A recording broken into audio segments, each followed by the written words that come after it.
Hi ಎಲ್ಲರಿಗೂ ನಮಸ್ತೆ. ನಾನು ನಿಮ್ಮ ಆಶಾ ಚಂದ್ರಭಟ್. ಆಶಾ ಸ್ಥಳಪಾಕಕ್ಕೆ ನಿಮಗೆಲ್ಲರಿಗೂ ಸ್ವಾಗತ. ಇವತ್ತು ನಾನು ಎಳೆಯ ಹಲಸಿನಕಾಯಿ ಹಾಗೂ ಸಿಹಿಗೆಣಸನ್ನು ಉಪಯೋಗಿಸಿಕೊಂಡು ಒಂದು ವಡೆಯನ್ನು ಹೇಗೆ ಮಾಡೋದು ಅಂತ ಹೇಳೋದನ್ನು ತೋರಿಸ್ಕೊಡ್ತಾ ಇದ್ದೇನೆ. ಇದಕ್ಕೆ ಸಿಹಿಗೆಣಸು ಇಲ್ಲ ಅಂತಾದರೆ ನೀವು ಆಲೂಗಡ್ಡೆಯನ್ನು ಕೂಡ ಸೇರಿಸ್ಕೊಳ್ಬೋದು. ಹಾಗೆಯೇ ಸ್ವೀಟ್ ಕಾರ್ನ್ ಇರ್ತದಲ್ಲ, ಅದನ್ನು ಕೂಡ ಹಾಕಿಕೊಳ್ಬೋದು. ನಾನಿಲ್ಲಿ ಇವತ್ತು ಸಿಹಿಗೆಣಸು ಹಾಕಿ ಅದನ್ನು ಹೇಗೆ ಮಾಡೋದು ಅಂತ ಹೇಳೋದನ್ನು ತೋರಿಸ್ಕೊಡ್ತಾ ಇದ್ದೇನೆ. ಒಂದು ಅರ್ಧ ಕಪ್ಪಷ್ಟು ಹಲಸಿನಕಾಯಿಯ ಬೇಯಿಸಿದ ಹೋಳುಗಳು ಹಸಿ ಹೋಳುಗಳಲ್ಲ, ಗಮನದಲ್ಲಿಟ್ಕೊಳ್ಳಿ. ಅದರ ಜೊತೆಗೆ ಬೇಯಿಸಿದ ಒಂದು ಅರ್ಧ ಕಪ್ಪು ಸಿಹಿಗೆಣಸಿನ ಚೂರುಗಳು, ಎರಡನ್ನು ಕೂಡ ಚೆನ್ನಾಗಿ ಸ್ಮ್ಯಾಶ್ ಮಾಡ್ಕೊಳ್ಳಿ. ಸ್ಮ್ಯಾಶ್ ಮಾಡಿಕೊಂಡು ಸ್ವೀಟ್ ಪೊಟ್ಯಾಟೋವನ್ನು ಬೇಯಿಸಿ ಸಿಪ್ಪೆ ತೆಗೆದು ಇಟ್ಕೊಳ್ಬೇಕು. ಹಾಗೆಯೇ ಹಲಸಿನಕಾಯಿಯನ್ನು ಮೆತ್ತಗೆ ಬೇಯಿಸ್ಕೊಳ್ಬೇಕು. 1-2 ವಿಸಿಲ್ ಹಾಕಿ ಬೇಯಿಸ್ಕೊಳ್ಬೇಕು. ಇದನ್ನು ಈಗ ಚೆನ್ನಾಗಿ ಸ್ಮ್ಯಾಶ್ ಮಾಡಿಕೊಳ್ಬೇಕು. ಸ್ಮ್ಯಾಶ್ ಮಾಡಿದ ನಂತರ ಇದಕ್ಕೆ ಇನ್ನೊಂದಷ್ಟು ಸಾಮಗ್ರಿಗಳನ್ನು ಸೇರಿಸ್ಕೊಳ್ಳುವ. ಮೊದಲಿಗೆ ಒಂದು ಅರ್ಧ ಈರುಳ್ಳಿಯನ್ನು ಕಟ್ ಮಾಡಿ ಹಾಕ್ಕೊಳ್ತಾ ಇದ್ದೇನೆ. ಮತ್ತೊಂದು ಸ್ವಲ್ಪ ಕೊತ್ತಂಬರಿ ಸೊಪ್ಪು, ಅದರ ಜೊತೆಗೇ ಒಂದು ಸ್ವಲ್ಪ ಗಾಂಧಾರಿ ಮೆಣಸು ಅಥವಾ ಸೂಜಿ ಮೆಣಸು ಅಂತ ಏನು ಹೇಳ್ತೇವೆ ಅದು. ಚೆನ್ನಾಗಿ ಮಿಕ್ಸ್ ಆದ ನಂತರ ಇದಕ್ಕೆ 1/4 ಟೀ ಸ್ಪೂನಷ್ಟು ಅರಶಿನ, ಅರ್ಧ ಟೀ ಸ್ಪೂನಷ್ಟು ಮೆಣಸಿನ ಹುಡಿ,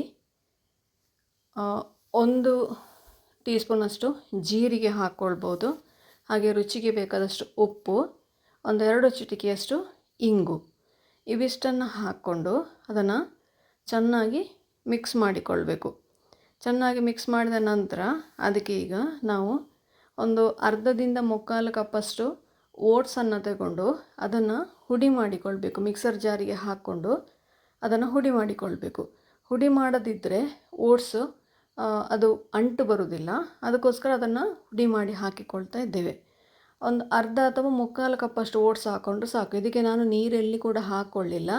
ಒಂದು ಅರ್ಧದಿಂದ 3/4 ಕಪ್ಪಷ್ಟು ಓಟ್ಸನ್ನು ಹಾಕ್ಕೊಂಡು ಸ್ವಲ್ಪವೇ ಸೇರಿಸ್ಕೊಳ್ತಾ ಹೋಗಿ ಅದನ್ನು ಮಿಕ್ಸ್ ಮಾಡಿಕೊಂಡು ಚೆನ್ನಾಗಿ ಮಿಕ್ಸ್ ಮಾಡ್ಕೊಳ್ಳಿ. ಎಲ್ಲವೂ ಕರೆಕ್ಟಾಗಿ ಮಿಕ್ಸ್ ಆಗಿ ಅದು ಉಂಡೆ ಕಟ್ಟಲಿಕ್ಕೆ ಬರಬೇಕು.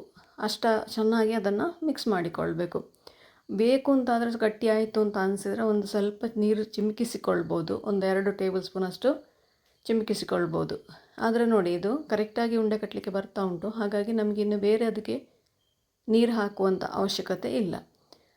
ಇದಕ್ಕೆ ಬೇಕು ಅಂತಾದರೆ ನೀವು ಪಾಲಕ್ ಸೊಪ್ಪು ಹಾಕ್ಕೊಳ್ಬೋದು, ಕೊತ್ತಂಬರಿ ಸೊಪ್ಪು ಹಾಕ್ಕೊಳ್ಬೋದು. ಸಬ್ಸಿಗೆ ಹಾಕಿದರೆ ಸಬ್ಸಿಗೆಗೆ ಅದಕ್ಕೆ ಅದರದ್ದೇ ಆದ ಒಂದು ಟೇಸ್ಟ್ ಇದೆ.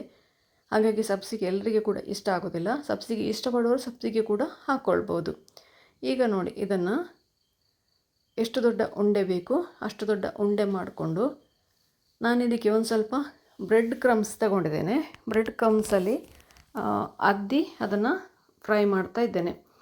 ನಿಮಗೆ ಇದು ಬಿಡ್ಬೋದು ಅಂತ ಅನಿಸಿದರೆ ಒಂದು ಸ್ವಲ್ಪ ಕಾರ್ನಿಗೆ ಒಂದು ಟೀ ಸ್ಪೂನಷ್ಟು ಕಾರ್ನು ತಗೊಂಡು ಅದಕ್ಕೊಂದು 4 ಸ್ಪೂನು ನೀರು ಹಾಕಿ ಅದರಲ್ಲಿ ಅದ್ದಿ ನಂತರ ಬ್ರೆಡ್ ಕ್ರಮ್ಸಲ್ಲಿ ಕೂಡ ಅದ್ದಿ ಹಾಕ್ಕೊಳ್ಬೋದು.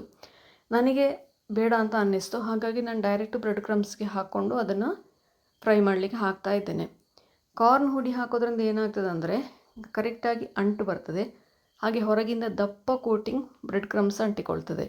ನನಗೆ ಅಷ್ಟು ದಪ್ಪ ಬೇಡ ಇದ್ದಿತ್ತು, ಹಾಗಾಗಿ ಅದನ್ನು ಹಾಕದೇನೆ ನಾನು ಡೈರೆಕ್ಟಾಗಿ ಬ್ರೆಡ್ ಕ್ರಮ್ಸಿಗೆ ಹಾಕಿ ಫ್ರೈ ಮಾಡಿಕೊಳ್ತಾ ಇದ್ದೇನೆ.